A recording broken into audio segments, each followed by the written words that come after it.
Hello, and welcome to Community Pulse. Community Pulse is a public affairs show about public health in Chicago. It's sponsored by the Hektoen Institute of Medicine, and my name is Levi Moore, and I kind of coordinate the activities for Hektoen's Foxglove Alliance. And this show is a partnership between the Foxglove Alliance, Hektoen's Nurses in the Humanities, and the Healthcare Council of Chicago. Today, our guest is Illinois State Representative Will Guzzardi. Representative Guzzardi, welcome to Community Pulse. Thank you so much. I appreciate you having me on the show. Okay, well, hey, since I didn't realize this is your first time even on CAN TV, so two things. Tell us about yourself. Tell us about the district.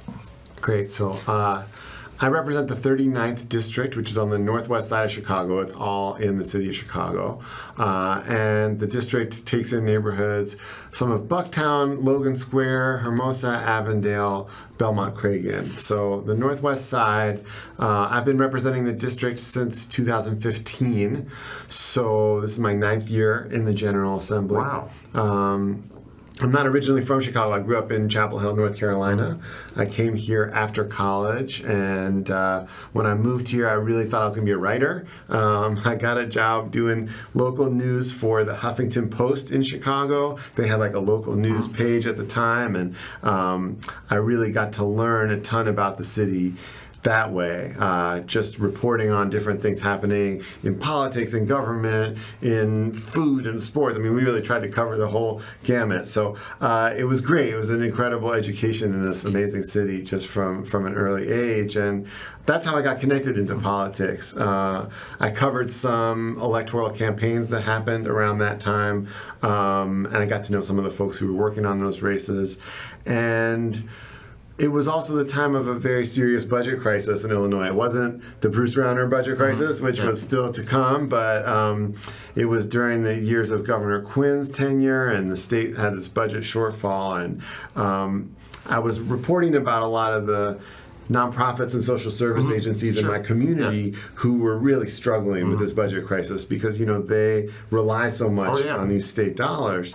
And what struck me then was that, you know, Democrats were in charge at every level of government. We had Democrats in the Senate, Democrats in the House, Democratic government. Couldn't blame it on another party. That's right. And we were still, you know, we were cutting services to these social service providers, cutting funding to them, and meanwhile Probably eliminated some social services. we lost a ton of really good providers then. And we were also, at the same time, our state government was passing big new tax incentives for ADM and for Sears and for, you know, other corporate entities. So it made me understand that, and I wasn't from a place where everybody was a Democrat. You know, North Carolina is not like that politically. But it made me understand living here that what kind of Democrats you elect really matters. And that we needed folks in state government in particular who were going to be accountable to the communities that we represent and the folks who need us the most, and not just to the big business interests. So that's what got me excited about state government, about believing that we needed to make a difference. And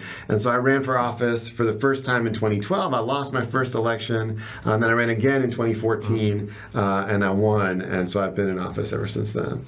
Okay, and would it be safe to call you like a godfather of the Progressive Caucus? That's very generous, maybe, but I'm one of the co-founders of the Illinois House Progressive Caucus. And yeah, you know, when I got elected in 2014, 2015, like, you didn't really say the P word in Springfield, you know. But it's been really wonderful these last several elections that more and more great progressive Democrats have gotten elected, not just from the city, but from all across the state. And so we formed this caucus in the General Assembly in Springfield to really try to do what I saw as the problem, you know, 10 years ago, to try to push the Democratic Party into a more progressive posture, really serving the communities who need us the most and making sure that we're not just accountable to the wealthy and powerful interests. Good. Well, great. We're going to try to, we have a lot to cover. Sure. But, okay, you've been in the General Assembly for almost a decade. Almost a decade. So you've seen a lot. There's always kind of a little flavor to every budget session. What how is this different? Is different good, different odd, different bad, or just your take? Yeah, the first 4 years that I was in office were also the 4 years that Bruce Rauner was governor. So I didn't really understand what a functional budget process looked like. We had that terrible, we went 2.5 years with no budget at all. And of course, that was a huge crisis for so many folks in our communities. And so when Governor Pritzker came in, that was 2019. And so we had, we were sort of trying to right the ship a little bit in his first year. And then here comes 2020 and there's a global pandemic. And that sends our whole state budget into a tailspin in some ways. But there was also these billions of dollars of federal aid coming to the state.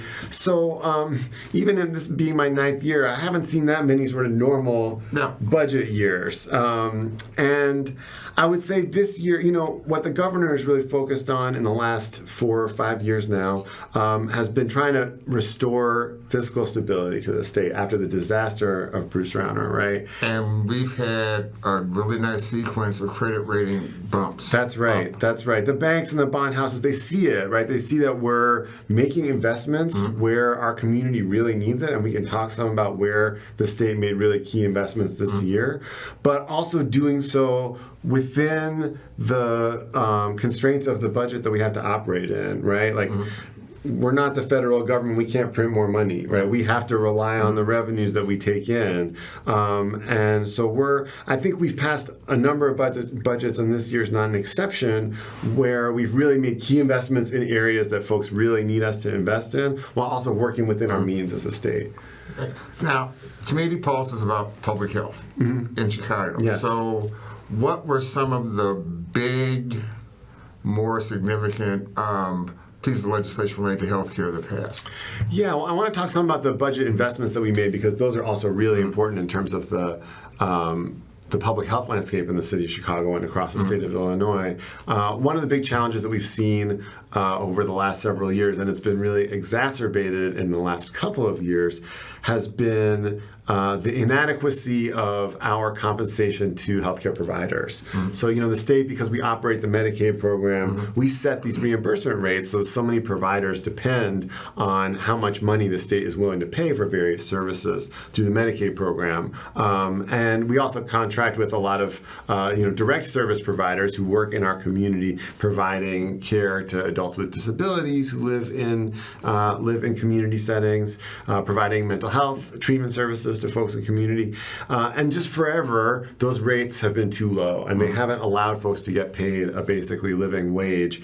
And it's gotten worse these last couple of years as inflation has gone up, because the cost of living is rising, and folks who are providing these, working these very challenging fields and really difficult jobs, just can't get paid enough to stay, because they're getting $16 an hour caring for an adult with disabilities all day long in their home. They can make $16 an hour working anywhere, in this economy, which is great, and it's great that those wages are rising. But if we're not compensating people to do these very difficult and very important jobs, we see turnover, and that hurts the quality of care. You think about, I'm talking a lot about adults with disabilities for a reason, but those folks really depend on a consistent presence. They need to see the same person every day. Bringing in somebody new every 2 months, every 3 months. It's very upsetting to those routines, So that consistency and just respecting the value of the work that these providers do is very important. So this year in the state budget, through the advocacy of a number of us in the Progressive Caucus as well as others, we got a $2.50 increase to DSP wages, direct service professionals, if I'm remembering that acronym right. DSPs are these very folks I'm talking about who provide care to adults with developmental disabilities living in community settings. So we provided a number of other rate increases to healthcare providers, to doctors at hospitals, to a variety of healthcare professionals, understanding that the cost of living is going up and inflation is hitting all of us, and that we really have a workforce crisis in healthcare. Tremendous burnout from the pandemic, low wages, challenging hours, and there were a huge amount of retirement. Absolutely. And also as we think, another area I'm deeply passionate about is reforming the criminal legal system. And one thing that we talk about a lot is that we want to make sure that people in crisis have the right person responding to them. That so often what we do is we call 911 when we see somebody in crisis, right? And the police show up. And if it's a person experiencing homelessness or mental health crisis or substance use problems, right? Law enforcement officers just aren't the right people to show up to that kind of crisis. So if we start thinking about we need more healthcare trained professionals to show up to people in crisis so that our law enforcement officers can do the job that they're trained for, and so that people in crisis get the care that they need, that's going to require a much bigger workforce than what we have now, right? It's a lot of calls that need to go to a social worker or a caseworker or someone trained in behavioral health. So if we're trying to not only keep the workforce we have, but grow the workforce to take on more work, boy, we really need to start compensating people at an adequate level. So we took a big step toward that in this year's budget. There's more to talk about on policy stuff too on healthcare, but I wanted to start there. Yeah, but I met you working on, it was like prescription drugs. It was to allow the donation of unused, unopened prescription drugs. Yes. And I saw that you weren't even on the prescription drug committee this year. That's so right. I was like, okay, but what's happened? Is anything significant happened in that area? And I'm really thinking about insulin. Yes, absolutely. And one feature of Springfield is that we work on so many different issues in the legislature, energy policy, criminal justice, healthcare, housing, this and that. You can't sort of direct your attention everywhere at once. And so this year I was really fortunate in that several new legislators came in who were really passionate about prescription drug affordability. And two of the bills that I've been working on for years, as my own bills that I introduced and sponsored, I sort of handed off to a couple of new members this year who were able to pass those bills, get them over the finish line. So I'm really excited that there are more legislators who care about this issue of drug affordability. In insulin, in particular, you mentioned, we passed a great bill. Jen Laddish-Douglas, who's a wonderful representative from the western suburbs. And Jen is actually a member of the iDrop Coalition. Absolutely. And we got to know Jen working with her in her role as a citizen, as an advocate, right? And she has diabetes and has been advocating for insulin affordability just because she believes it's the right thing to do. And now she's a legislator, and she's taken this issue on, and she was able to pass this major reform, which will lower the copay cap for people with state insurance coverage from $100 a month to $35 a month, which is a big change. And will also create a new state program for uninsured individuals to access more affordable insulin. So that's a really big change that I've been working on for a while, and she was able to get over the finish line this year. And we also did some great work. The other member I'll mention is Nabila Syed, who's a freshman member. She's a 24-year-old Muslim American woman who was elected to the legislature this year from the Northwest Cook County suburbs.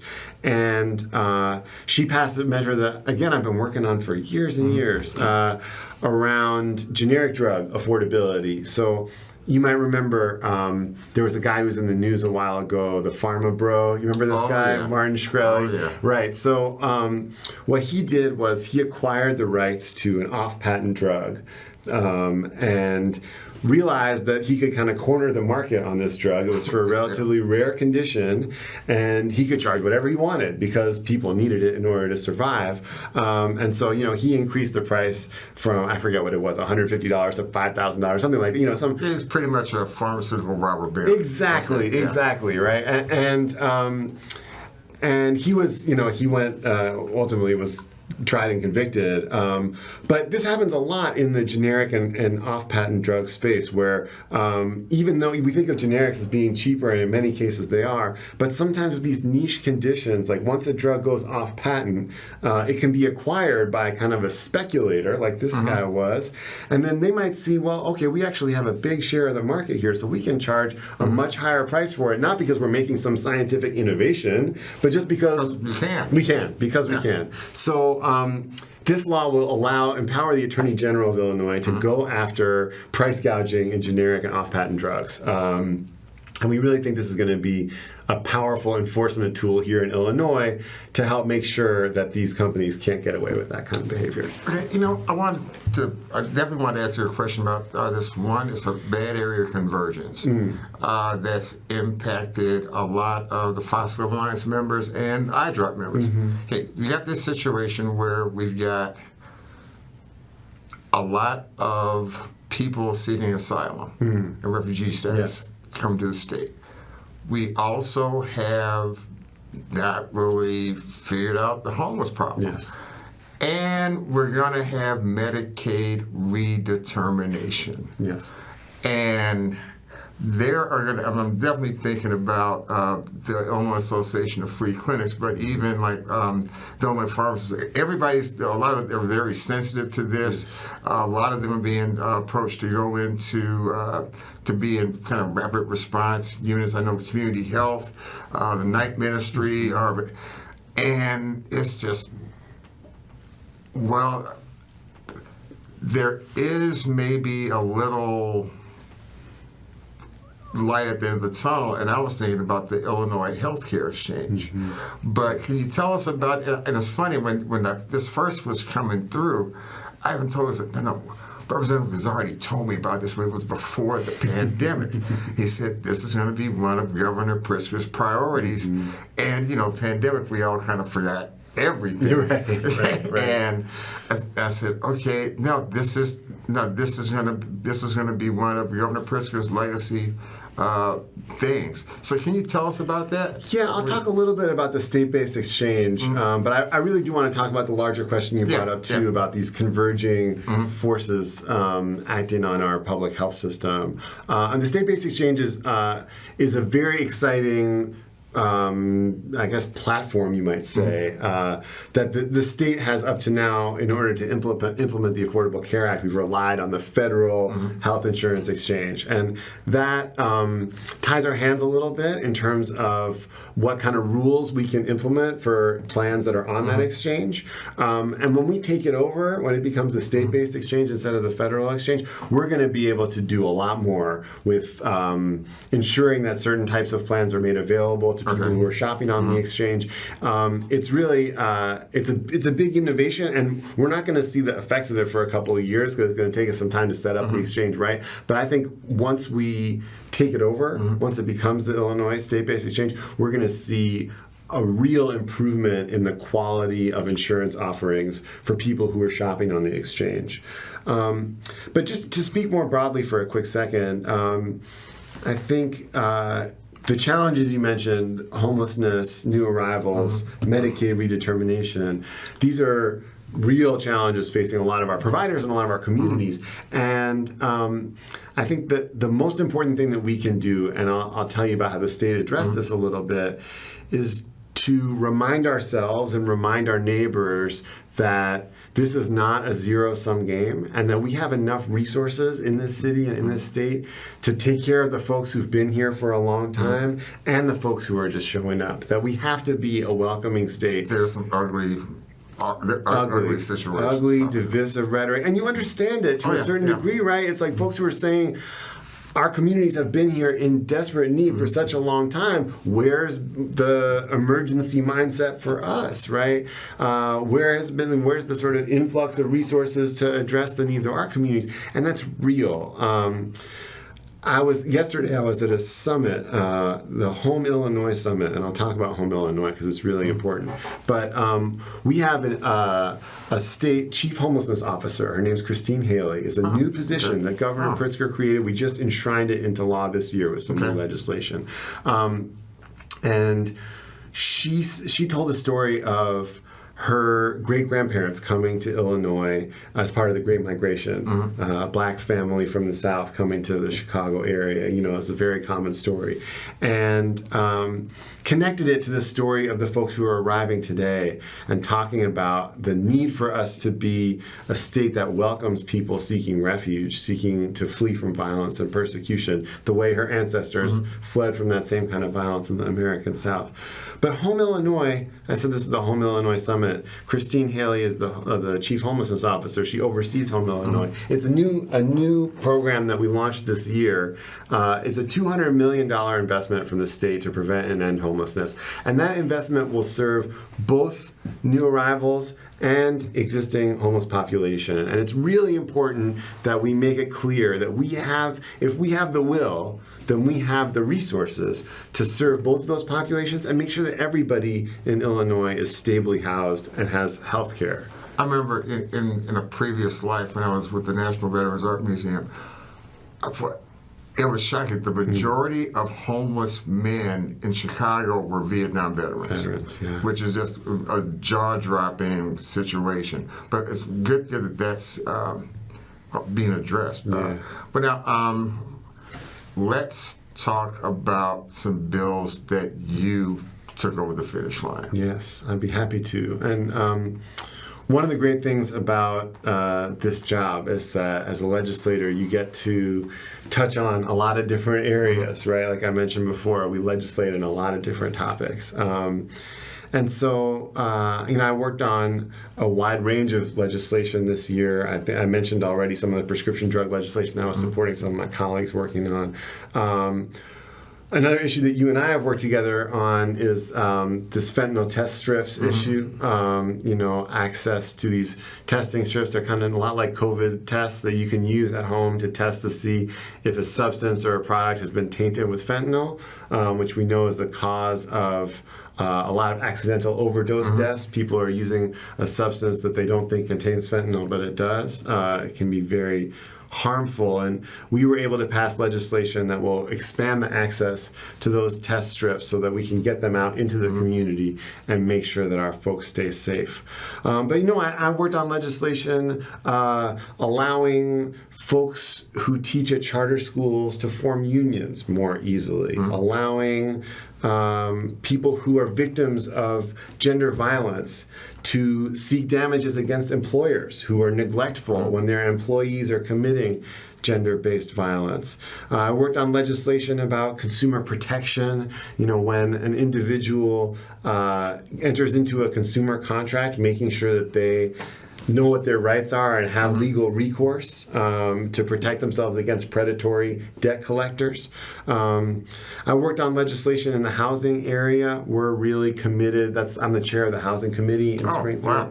So you mentioned homelessness, and it's an issue I'm deeply passionate about.